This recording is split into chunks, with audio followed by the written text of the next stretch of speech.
45 лет исполнилось музею локомотивного депо в Кургане. За это время он на своих 200 квадратных метрах сумел собрать коллекцию из 7000 экспонатов. Большой вклад внесли ветераны железной дороги. Главным связующим звеном, энтузиастом и неутомимым подвижником много лет является хранитель музея Анатолий Андросов. Этим музеем я занимаюсь уже 21 год.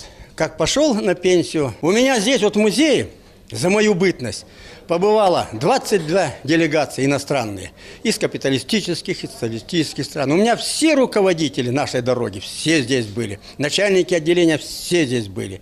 У меня вот 29 мая такая делегация была, 43 человека. Это люди, которые увидели, они так сказали: Анатолий Семенович, еще столько лет будьте здесь. Сам хранитель весь трудовой стаж проработал машинистом, поэтому жизнь железной дороги знает изнутри. Первым его паровозом был знаменитый ФД, памятник которому сейчас стоит у путей. Повезло Анатолию Андросову и с наставником. Он оказался помощником машиниста у легендарного героя соцтруда Ивана Блинова, который привил ему любовь к железной дороге.